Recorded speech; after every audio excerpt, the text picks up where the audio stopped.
And we're back, everybody. This is Samantha and Zessie. Yeah, it's your boy Remoy Georgeville, the first. And this is Masculinity. I got a quick deep cut. Look, my man Dwayne Wade, you know my man Dwayne Wade. I mean, yes. And he balled his lights out the other night against the 76ers. And then immediately after the game, he was asked why. How did he have such a crazy game? Like old school, like I'm 22 straight from Vandy. No, he didn't go to Vandy. I don't know where he went to school. Straight up like 22. I'm a rookie. And I'm Marquette. That's in Chicago. Baller. And he was like Kevin Hart. And he said, like, he kept talking trash. Even after in his post-game report, he's like, Kevin Hart, the only reason I'm balling is because he was talking so much trash. And I'm thinking, little Dwayne Wade Jr. and little Kevin Hart Jr. are like, yo, dads, you should be in the WWE. So start some in this game and then beef and then take it to Vince McMahon and get in the ring. And they're like, okay. Oh, my God. That's so funny. Like, do you watch basketball? I don't know. Oh, okay. That's our guest, you guys, who we have not introduced yet, but you'll hear him soon. The playoffs are on right now, so honestly haven't been watching as much as I want to. Everybody boo Samantha on Twitter and Facebook because the playoffs have been so good. I know. I started watching completely wrong at the beginning of the season. Basketball's amazing. Yeah, of course. I don't know why you would ever think that. Anyway, all right, you guys, let's get to the bread of the matter. Yeah, and that is, I think we're talking about compassion today. Hot word that doesn't get talked about much. We don't allow ourselves as an American bootstrap masculine community or in society to talk about compassion, but it's a word we really do need to start connecting to masculinity. And today we have Justin Lioi. Correct. Justin Lioi on the show today, who, among other things, he's trying to connect men to compassion. Now, Justin is a counselor here in Brooklyn who works primarily with men. For those who listened to one of our first episodes ever, Season 1, we had Yuval Moses on from the Crime Victims Treatment Center here in New York, and Yuval had an eye-opening conversation with us about men being survivors, being victims, like surviving trauma of like violent crime, even sexual crime. Now, to bring this all full circle, Yuval was our connector to Justin here, and I think there will be some of the same remnants from that first conversation with Yuval here in today's conversation. So thanks, Justin, for joining us on the pod today. Thank you so much for having me. It's been great being here after listening to you all both so long. Oh, thank you. Yay. It's my thing. It's my wheelhouse. So yes, when I hear people doing it, I want to be there. So fair. First off, so what had you, I know we talked a little bit about this, but can you just let the listeners know what had you start working with men? Sure. My background was actually, I was all set from a kid going into college to be a performer. I went to school for music, singing, dancing, lots of places around the country. And I did a lot of Shakespeare in basements in the Lower East Side. And in order to make money, I was teaching something called Music Together, which is an early music class for kids from birth through 4, 5, 6. And it was all mixed age, which meant that I got to see a lot of family dynamics happening and got pretty fascinated with how people responded to things, how kids got parents' attention, how parents tried to help out, and where blocks were in that, and I could intervene only so much. I could put a drum in the middle and suddenly we can get some families together, but if something was deeper than that, we needed something more. So I got really interested in family therapy and went to school for social work and then studied a lot of attachment theory and wanted to work with families. And my first job out of there was in child welfare, and which I stayed in for years, and I continue to work in some child welfare agencies as well. And the person who often wasn't in the room in child welfare was dad. He was considered the perpetrator. He was considered the absent person. So when we would get a dad, I would be really excited, want to get to know his story, want to work with them. And so as I moved to my private practice, it seemed like I want to get these guys in the room more often and talk about what is going on, because they are not the people who often get to talk about their emotions and their trauma and what is leading them to do the things that people get really upset about, and just the expectations that they hold for themselves. So that was kind of the move towards that. And so in the beginning, did you have difficulty getting clients for that type of work? My assumption would be yes, but maybe I'm wrong. Maybe it was oh, thank God there's somebody who exists who's there for us to do this. They're they're not the men are not typically the people running to like find the counselor to help me with my diagnosis of something, with my emotions. Help me with my emotions and my pain. Yeah. I get a number of calls from female partners, sometimes from mothers of adult men, from female friends who are like, my boyfriend, my friend with this, my son needs this. And so we'll talk for a little bit, and I eventually say he does need to want to do this, like that joke about how many therapists does it take to change a light bulb, one, but the person has to want to change, the light bulb has to want to change. I ruined the joke, but so that sometimes a client I get a bunch is the guy who just gets the news that his female partner is pregnant. And he's like, I need to figure out all the emotions that I didn't have access to, and I have 9 months to do it. So like let's jump in. So sometimes it's often by way of a female partner saying, this is the thing, go see this person, read this blog post, something like that, and then they're in. So they make their own decision. They are there. We have a talk on the phone before they show up in the office, so it is their choice. But it might not have started out that way. So the entrance to therapy seems to be sometimes different for men than for women. It's so funny, but also tragic at the same time. Like, it's the symptom of the issue. I don't need emotional help. No, well, that's why you should probably come talk to me. Like, I don't need any help. Well, okay, then you definitely need to come talk to me, right? But look, I'm part of that crowd. I'm a cisgendered man. I do host this podcast, and I hate when people call me woke, but whatever. Maybe I'm woke.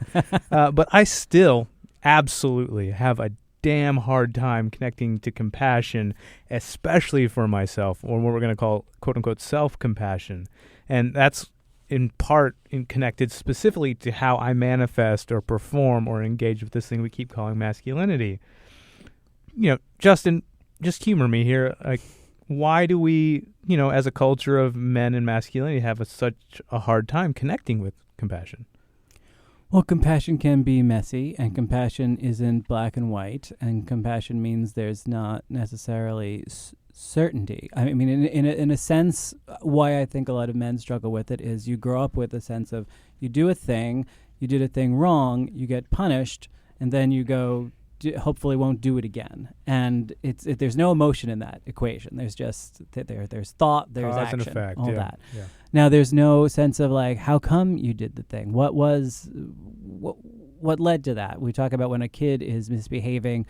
Okay, we could hold the kid accountable for whatever the misbehavior is, but like, what is the message in that behavior? What is he or she or they trying to tell us by acting this way? So we have to do things on two prongs, and it's a lot messier.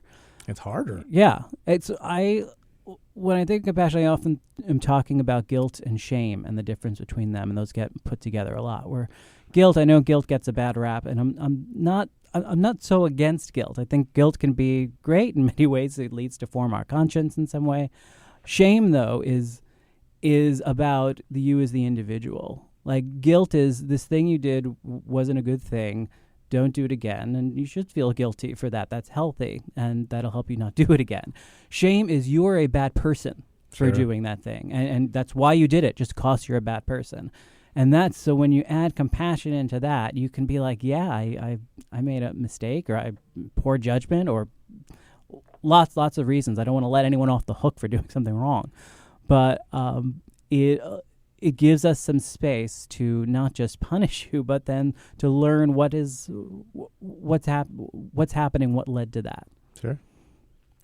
Great. And so I'm wondering, actually, as you're talking about compassion and kind of the separation between guilt and shame, and how compassion fits in that. And I'm wondering, in terms of when we talk about self-love, there's a lot of talk about self-care. I don't talk about self-love. What are you talking about? I know you don't talk about self-love. I know you don't talk about self-care. Self-care. Remoy was like, that's a waste of a day if you do a day of self-care. I was really happy with my day. So it hasn't happened since. You'll know. Ass.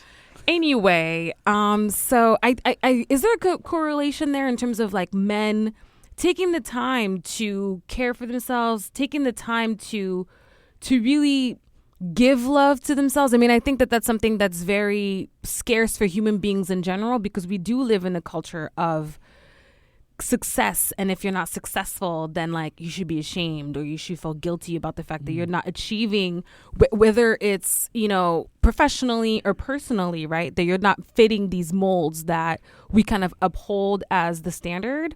And so I wonder, it's really interesting because it's like really whether we talk about it explicitly or not, there's like this implicit nature in our culture, especially American culture, to like promote self-shame, like to hate yourself for not meeting some standard or benchmark, right? Yep. But to never talk about or give yourself self-love, that's extravagant.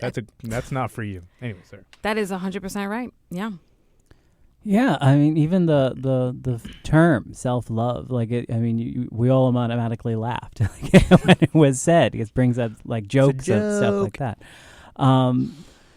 Yeah, I mean, I think they'd probably be more extensions of themselves. I love that compassion like literally means to suffer with, and it comes up a lot when I'm talking with partners. I made a face, which is why he's laughing.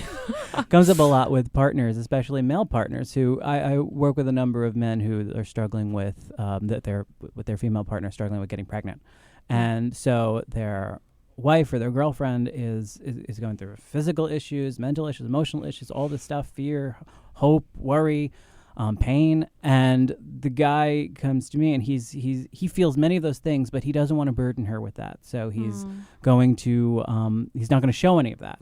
So he thinks he's, you know, protecting and all that stuff, while she often reads it as he doesn't care. He clearly isn't invested in this, and I'm the one burdening it all. Whereas if they could just kind of suffer together, I don't want anyone to suffer, but if they could do it together, it would be so different. So just to connect that with self-love doesn't necessarily mean with someone else. It doesn't have to be connected with some horrible thing or suffering that's going on. It can be focused on just, I need some time to reboot. I need to do something to take care of me and to focus on me in a positive way. Language can really do this with masculinity. I don't know if we talk enough about that, but like self-love might not be the word I'd use on my website to get men to like start doing something for themselves. But should brainstorm some of these days what words you would use. We could. Like there was a great study done in January in the UK, so it might be a little different with the wording, but like what men respond to and what they don't in terms of mental health. Yeah. Mental health is a word they don't respond to. Okay, good to know. I actually just started working on it. Yeah. Place. Anyway, so you have 3 foci, which are angry men, unassertive dudes or guys, and dads, right? Wait, no. Is it? Yeah, and dads. Yeah. Okay, so I usually say new dads, unassertive men, and angry guys. New dads, that's right. Okay, so how does this like work of self-compassion and self-love work when you're dealing with like angry guys? Well, I like to say that I absolutely believe in anger as a pure emotion, but very often for the guys I'm working with, it's also what we call a secondary emotion, where it's the one emotion, maybe happiness too, but the one emotion that men are really allowed, and I'm making air quotes in that, allowed to have in our society. Which means that it plays the role of then holding all of the other emotions that you don't get to have. So yeah, it looks really angry, but that doesn't mean that he's not feeling scared to death, feeling sad, feeling ashamed, feeling guilty, feeling embarrassed, all the other things that is going to come out in that way. So the compassion work with that is just kind of, you can get angry here, that's fine, but like what else might be going on? What else is under that you are using the anger to cover up? That might be the fire, but what was the build up to it? Yeah. Like, I think that's interesting because that's so true for me, because so often or not, I resort to just being angry and frustrated, and like, it could be like I got a rejection letter from some publication, whatever. I got hurt by a partner or a friend. Somebody said something that hurt my feelings. It manifests in pure anger, and I want to hit something, and I'm so angry, but it's just fueling any other potential for emotion or feeling into anger, channeling that strictly into anger, and not allowing myself to feel anything else. Mm-hmm. And I think a lot of men, it's a running joke that men don't cry, but it's also a reality that we've created for ourselves as a structure, as a codified structure, that men don't cry. Men don't access this other emotion, and therefore it gets channeled into what we know as anger. Mm-hmm. I have heard of therapists working with men who'll have a what's that called? Boxing Shadow boxing. Thing in your office what you hit. A punching bag. Punching bag. Thank you, everyone. Punching bag that, to get all that anger out, and then tears often come at the end of that after doing that, as long as you can. So it's moving through that anger to get to what's underneath it. Wow. That's one of the things not that TV often gets any of the therapy stuff right, but often you see the angry guy who then starts crying at the end, and that does happen. It's so interesting that you were like the thing in your office. I'm like, who has punching bags in their office? I guess I don't at know. the moment, but I do get know an some office, therapists then I'd that get a punching bag in there. Wow. Well, speaking of like punching, there's this definite manifestation in masculinity where masculine equals hero, and we've talked about this ad nauseum about like TV shows and movies kind of promoting this trope and this tradition. And heroes always have to be like saving someone else. The hero would go as far to like sacrifice themselves in order to save someone else, be that hero.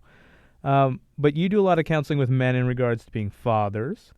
So when you're with a client, how do you kind of take apart that initial heroic, like sacrificial masculinity and that tradition in order to rebuild a masculinity that has the foresight to understand that as a father, you have to invest in your own emotional stability, that you have to give yourself love and compassion first in order to be the best hero for your kid, your family, your partner.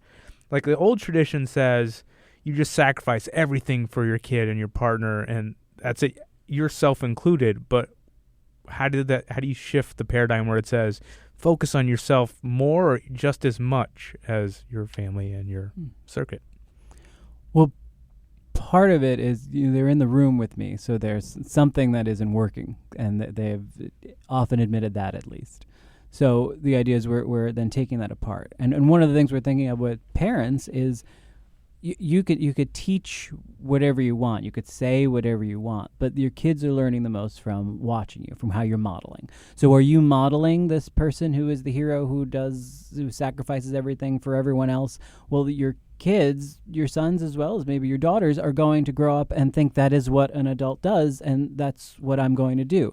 So do you want your kids to do that when they grow up? And maybe you do, but if you don't, because you know that it's killing you and that you're now sitting in a therapist's office because you're trying to figure out like why you're having this weird physical thing that the doctors can't figure out, or why you're so angry all the time, you don't have to pass on that legacy. And the way to do that is by modeling the compassion, by modeling sadness, by modeling anger. Like, I know a lot of parents who don't get angry in front of my kids. I won't cry in front of my kids. We won't fight in front of the kids. Okay, well then how are your kids going to learn how to be sad? How are your kids going to learn how to get angry in a healthy way? How are they going to learn how to have a healthy fight with the person they love? Like, yeah, I mean, there are times you have the kids go out of the room. I'm not saying no boundaries at all. Sure, but like it'll teach a kid how to like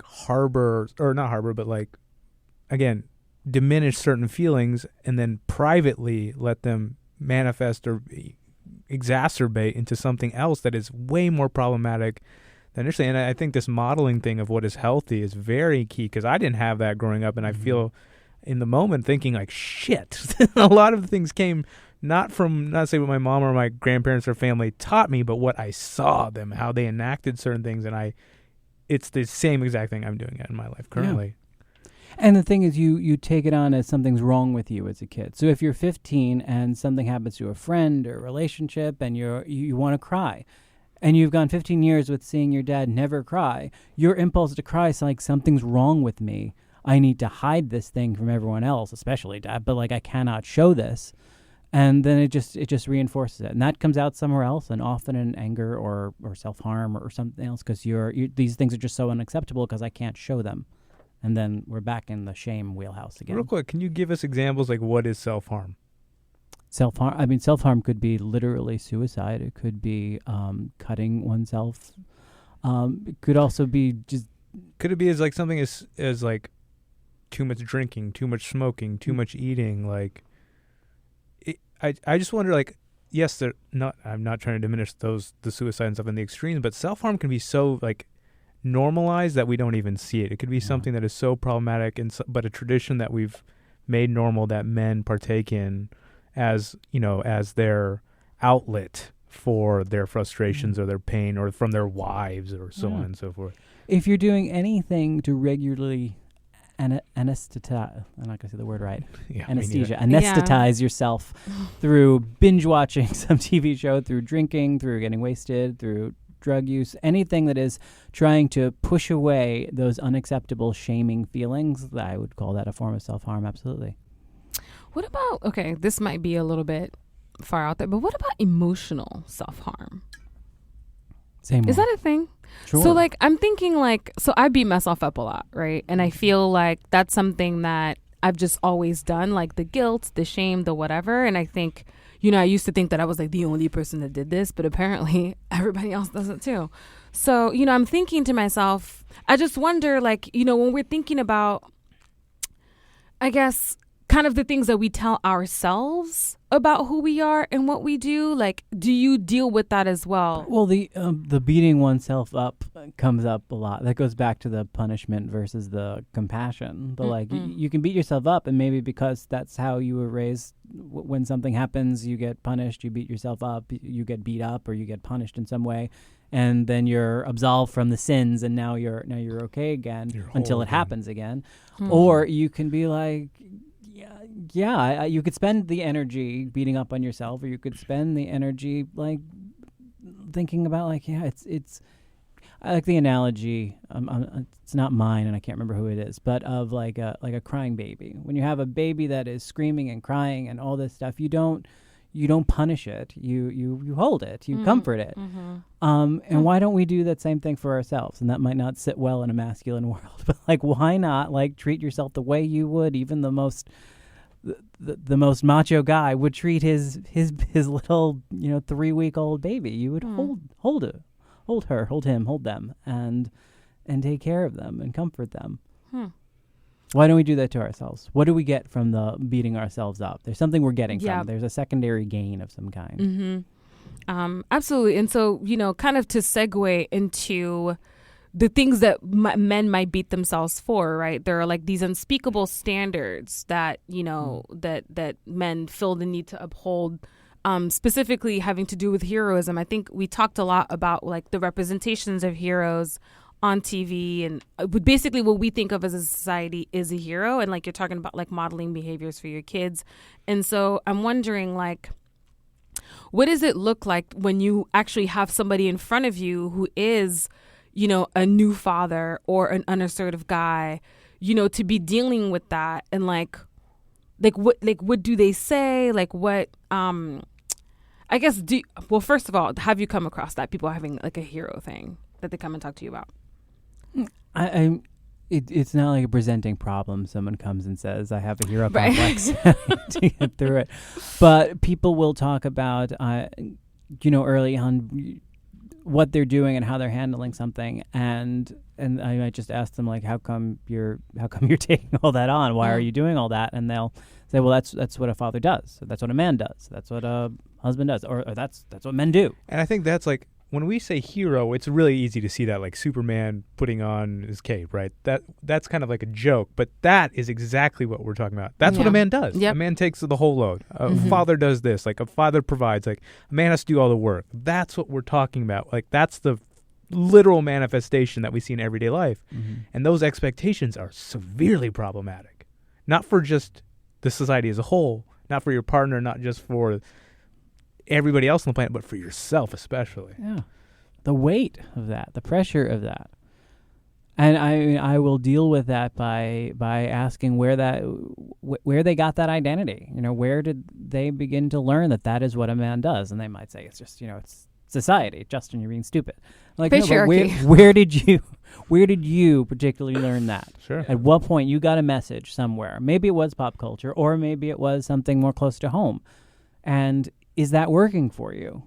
And so once it doesn't become the thing that like has to be, and we could all find examples of it not being that way, then we open up some options for you. Maybe there are places where you need to be the hero and the protector, and that's awesome. And there are places where you're not.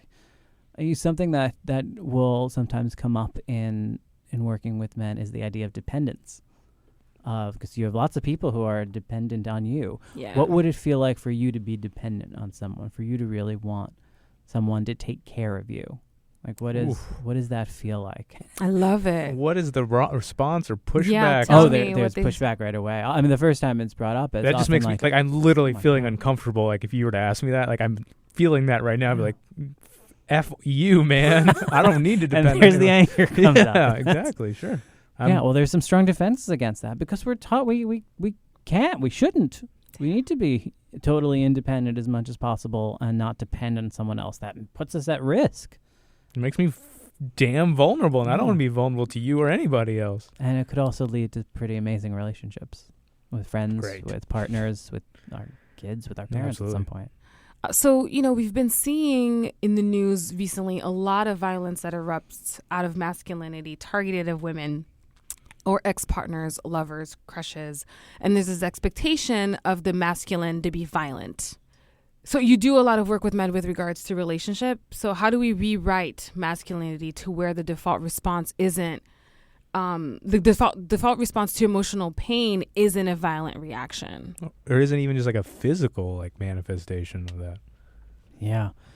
I want to add to that also that because violence is not just physical, like financial violence, like control of your partner, control of whoever it is. Like I just wanted to include that in the violence that we're talking about. Yeah, there's no easy answer to that. There's especially, I mean, again, if something has become violent in any of those ways, and power and control being used in such a way that is really detrimental, especially with a partner.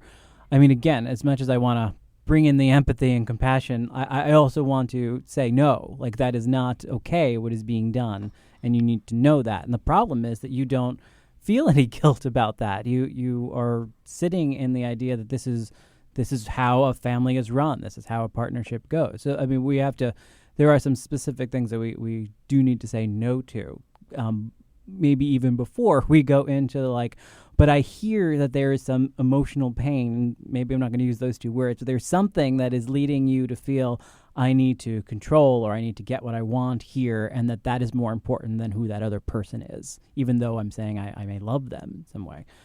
I mean, I go back to the anger being the secondary emotion and figuring out what is so wrong with you sitting with feeling really sad, feeling rejected, feeling even humiliated, feeling really scared. Like, what if you just felt that and then learned that it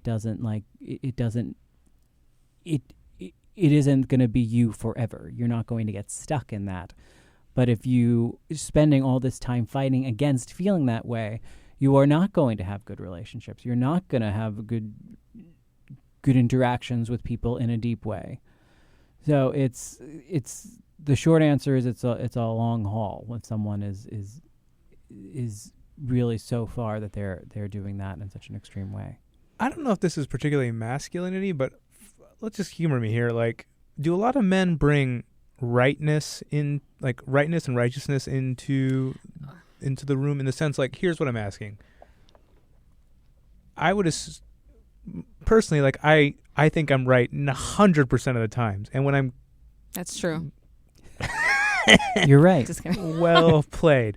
When anybody comes contrary to that or challenges me, I get very frustrated or very hurt, but it manifests as frustration, anger, and it boils down to men are right or I'm right or masculinity is right, and doesn't have the space to deal with wrong or the feminine or any other ideas to challenge that or to even support that in a different fashion.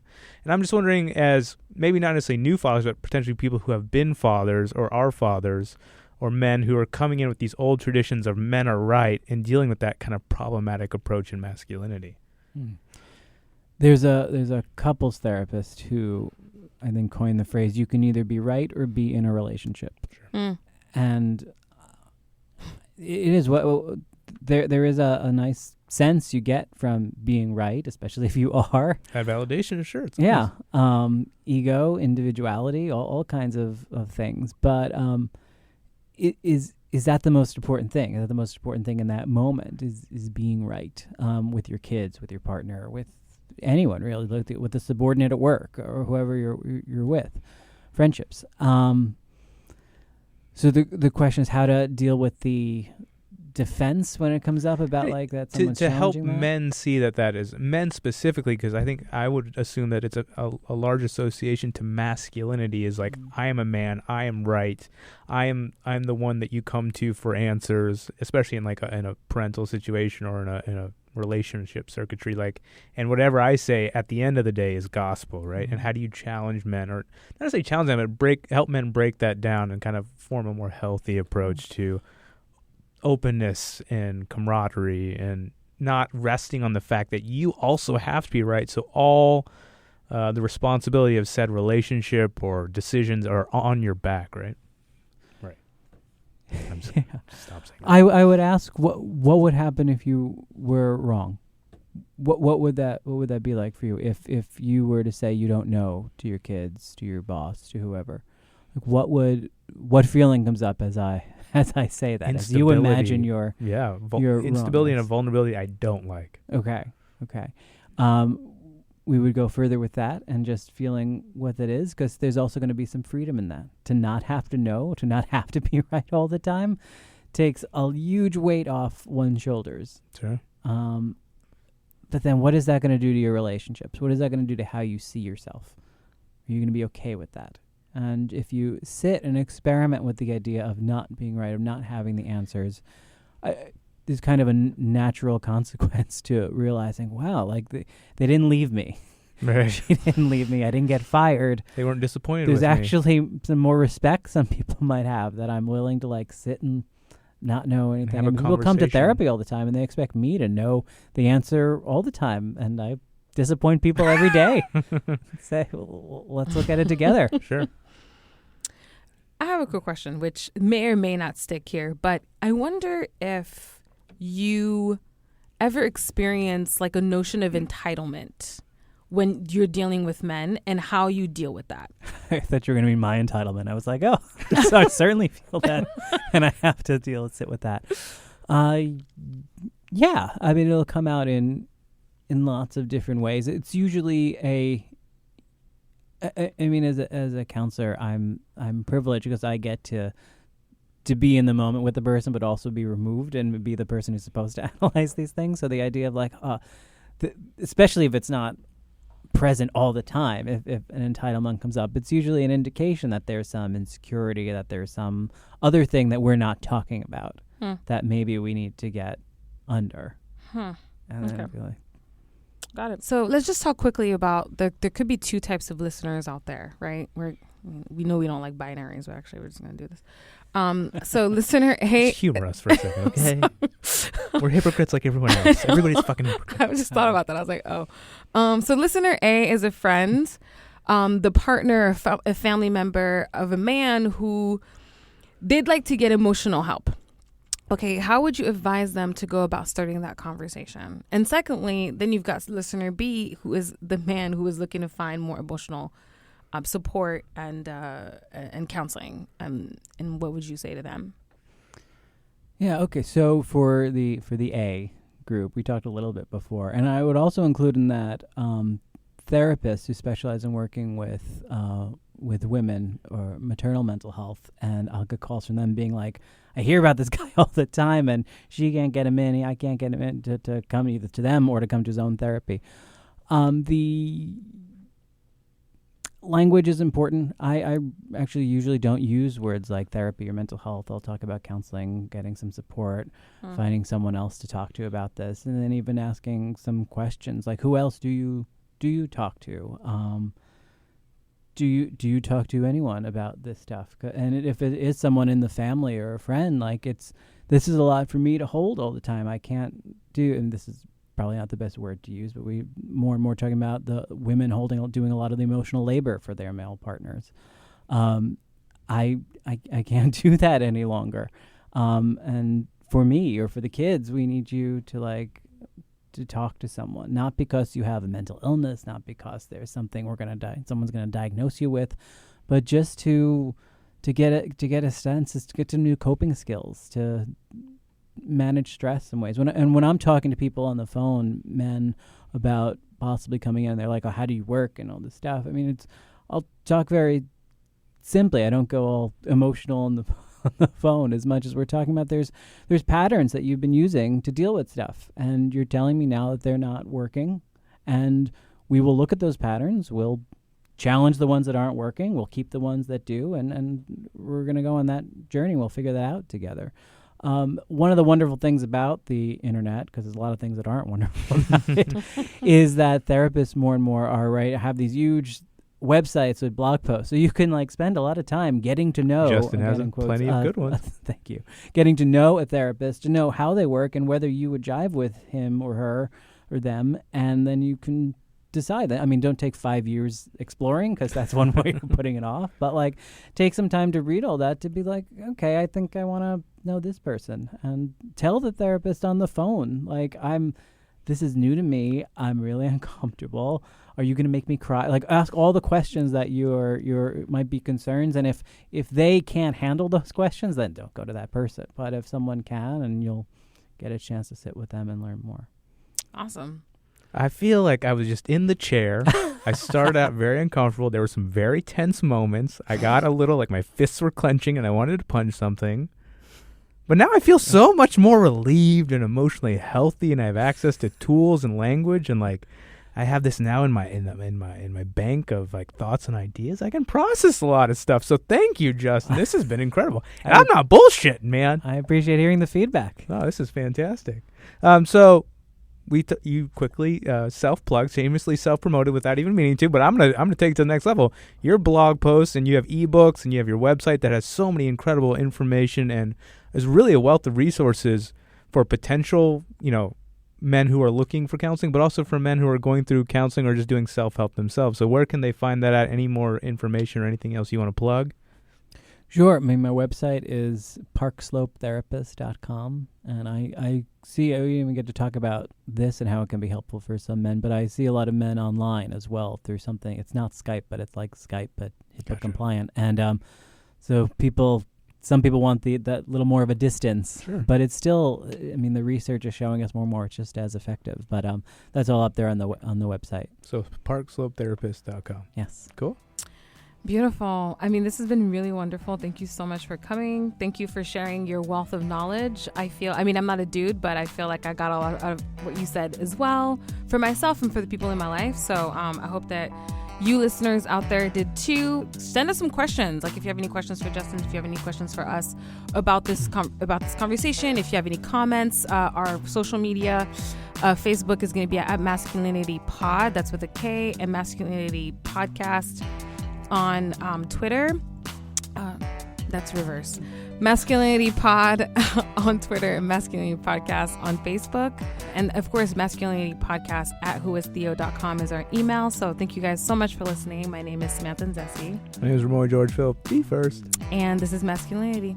Ciao. Peace.